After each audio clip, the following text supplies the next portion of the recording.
This unbelievable story was sent to me on Twitter, and shout out to Night Spawn for sending it to me. And this guy is the person I'm about to talk about, who is on the left, is the true definition of Hannibal Lecter in the flesh. Those of you who are familiar with Hannibal Lecter know exactly where I'm headed with this story. So, in this picture, you see two people. On the left is a man by the name of Joseph Oberhansley, and on the right is his ex-girlfriend, Tammy Jo Blanton. Back in 2014, this guy brutally, and I do mean brutally, murdered her. But it wasn't enough for him to just murder her.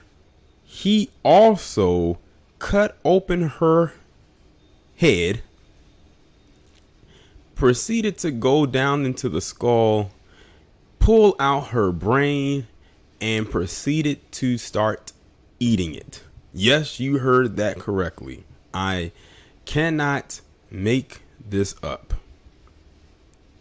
But the most ridiculous part about this whole story is that when it was brought to trial, it has just been deemed a mistrial, which means, as far as finding him guilty or not guilty, that means that the jury was literally split on whether to convict him or not, based on some circumstantial whatevers.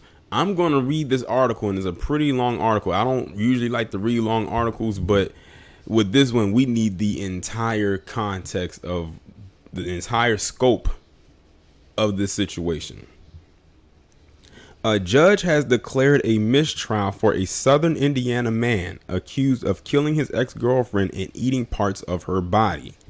Clark County Circuit Judge Vicky Carmichael made the ruling Thursday after a witness called by prosecutors on the first day of testimony brought up defendant Joseph Oberhansley past drug use and time in prison.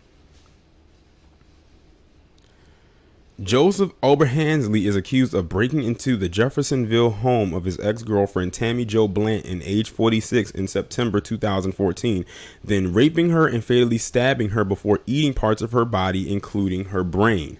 Carmichael said that information shared by a witness could have prejudiced the jury. So it was one. So apparently, if I'm reading this correctly, it was one idiot that caused this to be a mistrial. A mistrial was declared and a new court date on September 3rd was set by the judge. A new jury will also be selected. Hopefully they got some smart people up there, because there's no way they can allow this person to get back on the street. Opening arguments were heard Wednesday, but Thursday marked the first day of testimonies in which two of Blanton's friends told jurors that the victim was so terrified of her ex-boyfriend, she moved out of her home and in with a friend for several days. After her father changed the locks, she reluctantly moved back in, reassuring friends that she had the police on speed dial. But the third witness, another of Blanton's friends, referenced Oberhansley's criminal history and drug use during their time on the stand. Judge Carmichael had previously ruled that both topics of discussion were to be inadmissible at trial. She called a brief recess and then declared a mistrial. Why does it sound to me like this judge is trying to save this guy? Not only do they need a new jury, they need a new judge. Lead defense attorney Brent Westerfield voiced his disappointment over the decision, but ultimately concluded it was the right thing to do. You feel like you were ready to go and suddenly you can't go anymore, so it's very much a letdown. Clark County prosecutor Jeremy Mull said all witnesses had been warned that they could and could not discuss during the trial prior to the testimony.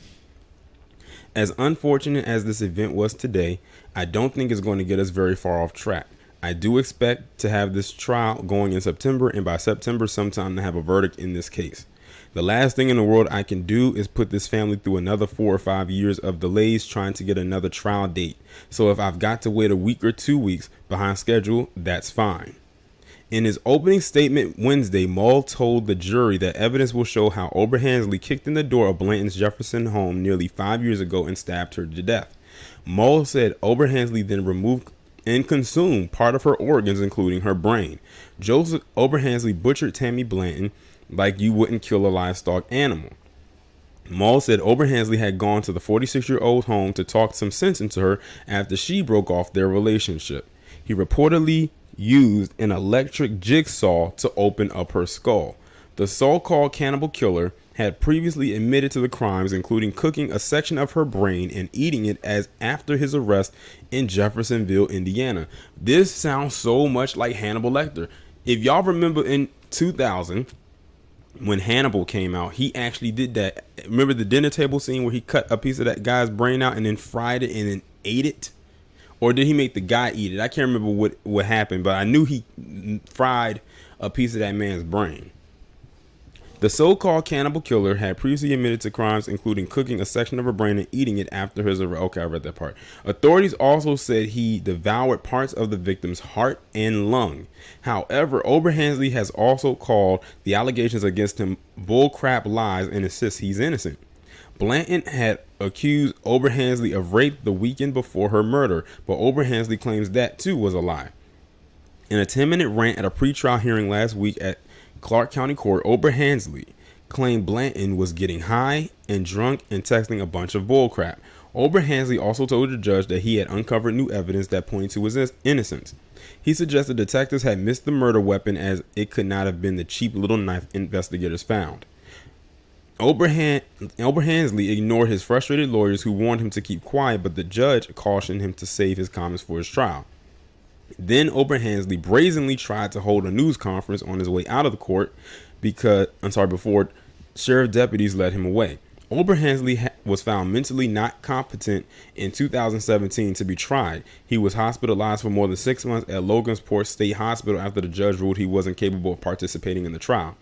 But last year, a doctor from Logansport filed a report certifying that Oberhansley was competent, and he was released back to police custody. In November 2018, a judge decided that Oberhansley was fit to stand trial based off of the doctor's report, which found his competency had been restored during his time at the psychiatric hospital. Blanton was found with parts of her skull removed under a vinyl camping tent draped over her bath in September 2014. Cops also found a plate with what appeared to be a skull bone and blood on it. A skillet, a pair of tongs with blood on the handles, and tissue were in the rubbish bin. An autopsy revealed she died from multiple stab wounds and parts of her heart, lungs, and brain were missing. At the time of the murder, Oberhansley was free on parole for fatally gunning down his girlfriend Sabrina Elder in a drug-fueled jealous rage in 1998. Whoa. So this guy has a pretty interesting, dark, murderous history. My thing is, why the hell is he even out again? See, there it goes again. It keeps going back to that thing where I keep saying they will constantly give them chance after chance. So this guy killed one girlfriend, and then he comes back and he literally goes all the way in on this one, and y'all want to say that he wants to claim he's innocent. All it would have took was that one time, and that would be it. He also shot his mother in the back and fired at his sister before tucking the weapon under his chin and pulling the trigger to give himself a partial lobotomy. Now, I want to ask a question to all the toxic masculinity peddlers. Are you going to deem him as toxic? Because it seems to me that he has an issue with women. He killed his ex-girlfriend, both of them. He shot at his mother and at his sister. It seems to me that this guy just don't like women. And all these women have a connection to him. These aren't just randoms. They all had a connection to him. Jury selection began Monday for Oberhansley's trial. Because of the attention the case garnered in Clark County, which is across the border from Louisville, Kentucky, and it is where the killing took place, the jury was being selected in the Indianapolis suburb of Noblesville, which is about 120 miles north in Hamilton County. After jury selection was complete, the jurors and alternates were brought back to Clark County. Oberhansley told the judge in May that he felt that using the insanity defense would in part amount to admitting guilt to jurors. I don't suffer from any mental illness. Well, I'm glad he has admitted that, because many people won't. He told the court that day. Clark County former prosecutor had planned to seek the death penalty, but Mull told the court in June that that was no longer the case, saying in a filing that there was a high risk of being there was a risk of the case being overturned on appeal due to Oberhansley's mental status, and noting the high cost of capital cases. He also indicated that Oberhansley's attorneys agreed not to use mental health information in his defense, based on Oberhansley's refusal to use an insanity defense. Oberhansley faces life in jail without parole if convicted. Well, they need to hurry up and convict him. That was a crazy story right there. But who knew the rabbit hole was that deep? Who knew that he actually killed a previous girlfriend years prior and shot at his mother and his sister, trying to give himself his own lobotomy? And then, of course, what he did with this one. Like, for me, this would be a grand opening and a grand closing type of a case. It wouldn't even take that long. I mean, as a matter of fact, it don't even need to be a trial. If they not gonna give him the death penalty, just give him the life without parole and call it a day. Because he, more than anyone I could think of right now, definitely deserves it. He is a perfect candidate for that sentence. Don't even waste any time. They said the next one will be on September 3rd. It needs to be over by that following week, or even by the end of that day, to be quite honest. But y'all let me know what y'all think about this down in the comments, and I'll talk to you in the next one.